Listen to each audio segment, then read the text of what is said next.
ലോകം രണ്ട് ചേരിയിലായി പരസ്പരം പോരടിച്ചിരുന്ന കാലം. ശീതയുദ്ധത്തിന്റെ മഞ്ഞുമൂടിയ ആ നാളുകളിൽ പോർക്കളം ഭൂമിയിൽ മാത്രമല്ല, അതിനപ്പുറം അനന്തമായ ആകാശത്തുമായിരുന്നു. ഓരോ ബഹിരാകാശ വിക്ഷേപണവും ഒരു രാജ്യത്തിന്റെ അഭിമാനത്തിന്റെ വിജയപ്രഖ്യാപനമായി മാറി. യൂറി ഗഗാറിനിലൂടെ ബഹിരാകാശത്ത് ആദ്യമെത്തിയ സോവിയറ്റ് യൂണിയൻ ലോകത്തിനു മുന്നിൽ തലയുയർത്തി നിന്നെങ്കിലും ചന്ദ്രനിലേക്കുള്ള മത്സരത്തിൽ അമേരിക്ക തങ്ങളെ കടത്തിവെട്ടുമോ എന്ന ഭീതി സോവിയറ്റ് ഭരണകൂടത്തെ വേട്ടയാടി. 1967 തങ്ങളുടെ വിപ്ലവത്തിന്റെ 50ാം വാർഷികം ലോകം മുഴുവൻ ആഘോഷമാക്കാൻ അവർ തീരുമാനിച്ചു. അതിനായി ചരിത്രത്തിൽ രേഖപ്പെടുത്തുന്ന ഒരു ബഹിരാകാശ പ്രകടനം അവർക്ക് വേണമായിരുന്നു. കടലാസിൽ അതൊരു ഇതിഹാസമായിരുന്നു.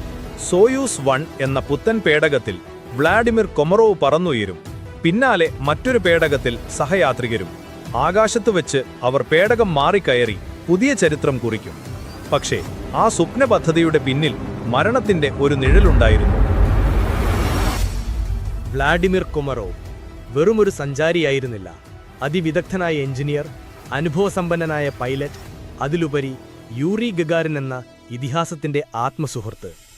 അവർ പറത്താനൊരുങ്ങിയ സോയൂസ് 1 പേടകം പുറമെ കാണാൻ ഗംഭീരമായിരുന്നെങ്കിലും ഉള്ളിൽ അതൊരു മരണപ്പെട്ടിയാണെന്ന് അതിന്റെ ശില്പികൾക്ക് തന്നെ ഉറപ്പായിരുന്നു.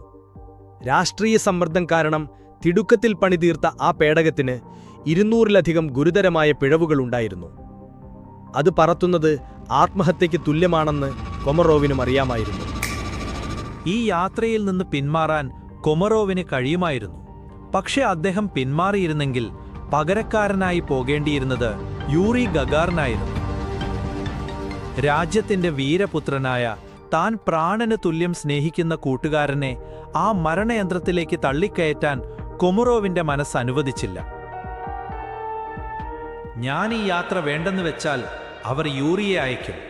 എന്റെ യൂറി, അവന്റെ മരണം കാണാൻ എനിക്ക് കഴിയില്ല. വേദനയോടെ അദ്ദേഹം സുഹൃത്തുക്കളോട് പറഞ്ഞു. അത് കൂട്ടുകാരനു വേണ്ടി സ്വന്തം ജീവൻ ബലി നൽകാനുള്ള തീരുമാനമായിരുന്നു. യാത്രയ്ക്ക് മുമ്പ് അദ്ദേഹം ഒന്നേ ആവശ്യപ്പെട്ടുള്ളൂ: എന്റെ മൃതദേഹം ഒരു തുറന്ന പെട്ടിയിൽ വെക്കണം. എന്നെ ഈ മരണത്തിലേക്ക് തള്ളിവിട്ടവർ അത് കാണണം.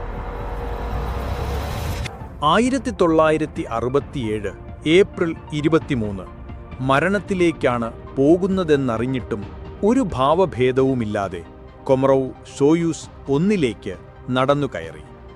വിക്ഷേപണം കഴിഞ്ഞതും ആ ചതിയൻ പേടകം അതിൻ്റെ തനിനിറം കാണിച്ചു തുടങ്ങി. ഊർജം നൽകേണ്ട സോളാർ പാനൽ വിടർന്നില്ല. ദിശ നിയന്ത്രിക്കേണ്ട ഉപകരണങ്ങൾ നിശ്ചലമായി. പേടകം ഒരു പമ്പരം പോലെ ബഹിരാകാശത്തു കിടന്ന് കറങ്ങാൻ തുടങ്ങി. ഭൂമിയിൽ എല്ലാവരും നിസ്സഹായരായി. പക്ഷേ ആ ഇരുട്ടുമുറിയിൽ ഒറ്റയ്ക്കിരുന്ന് കൊമറോവ് പൊരുതി വിധിയെ വെല്ലുവിളിച്ചു. അസാമാന്യമായ ധൈര്യത്തോടെ മണിക്കൂറുകൾ നീണ്ട പോരാട്ടത്തിനൊടുവിൽ അദ്ദേഹം ഏവരെയും അത്ഭുതപ്പെടുത്തിക്കൊണ്ട് പേടകത്തെ ഭൂമിയുടെ അന്തരീക്ഷത്തിലേക്ക് തിരികെ കൊണ്ടുവന്നു. ഒരു നിമിഷം ലോകം ശ്വാസമടക്കി പിടിച്ചു. ഒരത്ഭുതത്തിനായി കാതോർത്തു. വിധി പക്ഷേ മറ്റൊന്നായിരുന്നു കരുതിവെച്ചത്. പേടകത്തിന്റെ വേഗത കുറയ്ക്കേണ്ട പ്രധാന പാരച്യൂട്ട് വിടർന്നില്ല. എഞ്ചിനീയർമാർ ഭയന്നതു തന്നെ സംഭവിച്ചു. അവസാനത്തെ ആശ്രയമായ ചെറിയ പാരച്യൂട്ടും പ്രധാന പാരച്യൂട്ടുമായി കുരുങ്ങി നിശ്ചലമായി.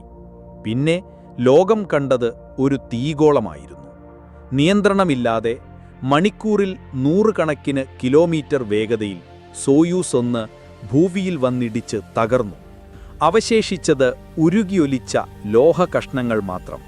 കൊമറോവിന്റെ അന്ത്യാഭിലാഷം പോലെ തിരിച്ചറിയാനാവാത്ത ആ ശരീരഭാഗങ്ങൾ ഒരു തുറന്ന പെട്ടിയിൽ വെച്ച് രാജ്യം അദ്ദേഹത്തിന് വിട നൽകി. ചരിത്ര പുസ്തകങ്ങൾ ചിലപ്പോൾ വലിയ പേരുകൾ മാത്രമേ ഓർക്കൂ. എന്നാൽ സൗഹൃദത്തിനു വേണ്ടി ആകാശത്തോളം ഉയർന്ന ആ മനുഷ്യന്റെ കഥയ്ക്ക് മരണമില്ല. അത് പരാജയത്തിൻ്റെതല്ല, ആത്മത്യാഗത്തിൻ്റെതാണ്.